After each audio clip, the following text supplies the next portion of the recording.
हमारे एक अंकल थे सर, तो शायरी वायरी करते थे वो, तो उनके घर पे शाम को महफिल जमती थी, दारू वारू पीती थी। तो एक बेवकूफ़ी का क्वेश्चन किसी ने पूछा कि आप कितनी पीते हो? अच्छा जी।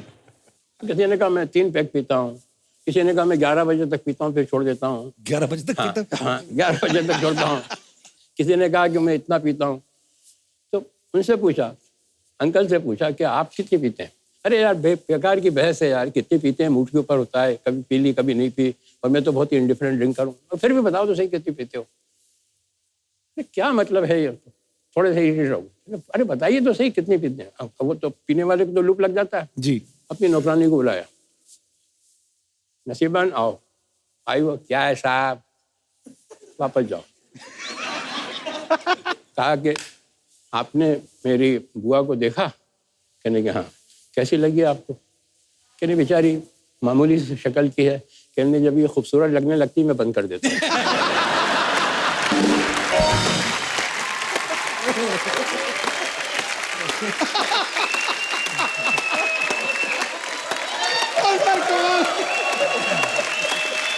तो अब मुझे अब समझ में आ रहा कि अच्छा ये सब चीजें कहाँ से आई। सलीम साहब, आपकी किस्सा सुनाने की टाइमिंग इतनी खतरनाक है। एक बार सोहेल भाई ने कोई किस्सा सुनाया था। सोहेल भाई, आपको याद है?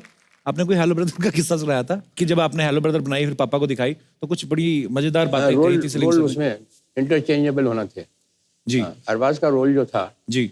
उसमें इंटरवल के पहले या इंटरवल में सलमान की डेथ हो जाती है जी। वो अरबाज को वो रोल मिलना चाहिए था। तो जैसे ही सलमान की तो ऑडियंस उठ के चली गई, बिकॉज वो एक लेसर जो एक्टर होता है ना, वो हमेशा जब डेथ होती है तो उसमें वो जाता है। तो अरबाज खान का शायद उनको इतना अफसोस नहीं होता।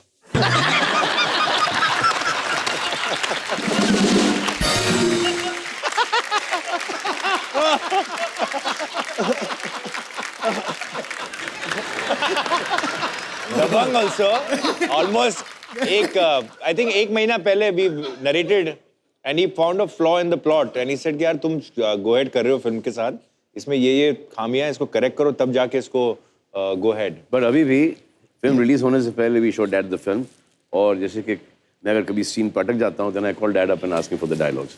अरे क्या बात है।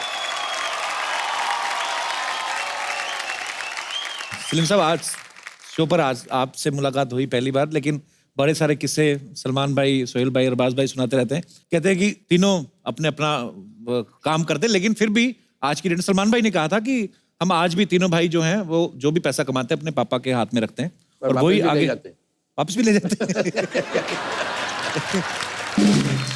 तो सलमान भाई ने कहा था कि पापा तीनों को पॉकेट मनी देते हैं। तो ये सही बात है सलीम सर? नहीं, मैं लेता हूँ पॉकेट मनी। अच्छा, ये छीन के लेके जाते हैं। परिवार में ऐसे लोग हो तो कितना एंटरटेनमेंट होता होगा ना आपस में एक दूसरे का। सिद्धू भाजी, एक एक्टर और एक पॉलिटिशियन, ये दो ऐसे प्रोफेशन है जिनमें कभी रिटायरमेंट की उम्र नहीं होती कोई। शायद आप जब तक आपका मन चाहे कर सकते हैं। लोग कहते हैं, हाँ जी, लोग कहते हैं कि एक अभिनेता जो है जी, वो लोगों को 3 घंटे बेवकूफ बनाता है और एक जो नेता जो है जी, वो सारी उम्र बेवकूफ बनाता है।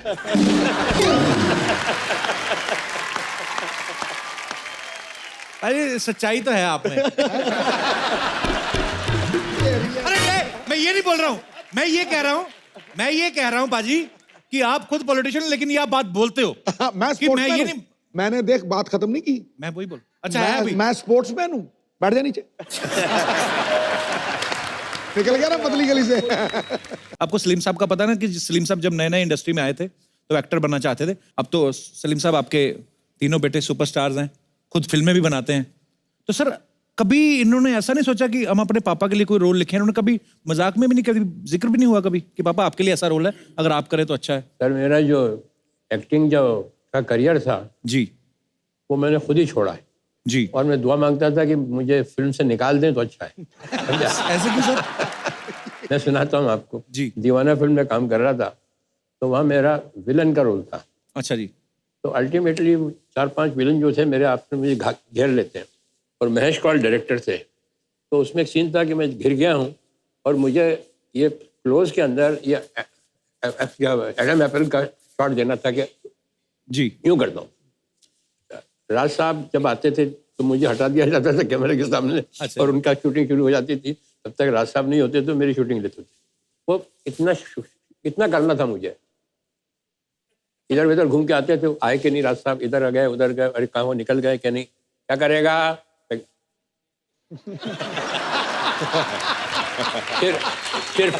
फिर फोन करके गए, इधर गए उधर गए, अरे निकले कि नहीं निकल गए सर, आ गए हैं। और ये भी हो, अच्छा तैयार। ये फिर उधर बात किए, कुछ साइन वाइन किए, चेक वेक, क्या करेगा।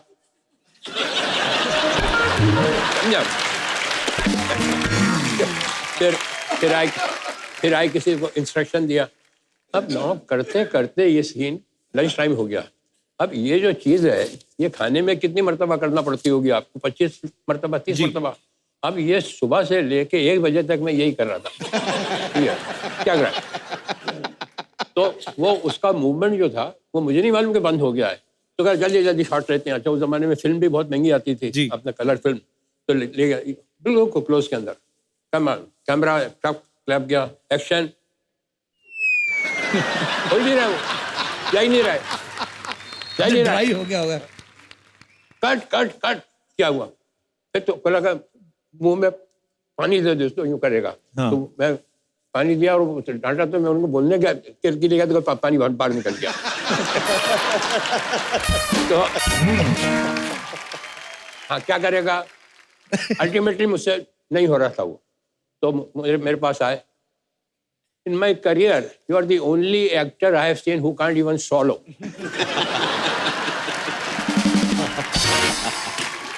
ये पहला इंसिडेंट। मैंने कहा भैया मुझे माफ करो, मुझे नहीं करना ये काम, रहने दो ये। इसके बाद मैं प्रिंस का रोल कर रहा था, तो वहाँ कोलाबा के अंदर वो चाइनीज वो शू मेकर थे।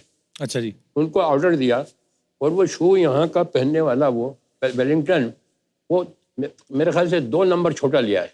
अच्छा जी। अब अच्छा वो सीन में आने वाले भी नहीं थे शूज, और वो मुझे उन्होंने पहनवा दिए दोनों ने मिलके। It will fit. अरे मैंने कहा it will fit but it will not come out. No it will not come out. Fit करके मेरा पाँव अंदर घुसड़ दिया। 6:30 बजे तक क्या हुआ, सारा खून भी खड़ा हुआ था, तो सारा खून भी चला गया। तो ड्रेसमैन को बुलाया, तो उसने उतारने की कोशिश की, वो नहीं उतारा। फिर दूसरा आया, उसने उतारने की कोशिश करी, सारा स्टूडियो खाली हो गया और सब मुझे छोड़ के चले गए जूते पहना के। अब वो गाड़ी वाड़ी तो थी नहीं, चलते छोटे कदम लेके आया, टैक्सी तक वहाँ घर पहुंचा। घर पे भी नौकरों ने कोशिश की, नहीं किया। तो मैं रात को ऐसा ऊपर पाँव करके सोया। उतरे ही नहीं वो। नहीं उतरा ही नहीं वो, समझा, निकले ही नहीं। तो पूरी रात भर ऐसे ऊपर पाँव करके सोया कि खून नीचे आ जाए तो शायद करे।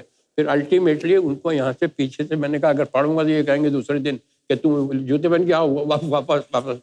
तो that was the second incident. और उसके बाद मैंने कहा कि बस बहुत नमस्ते, मेरा बाप मर गया, छोड़ गया।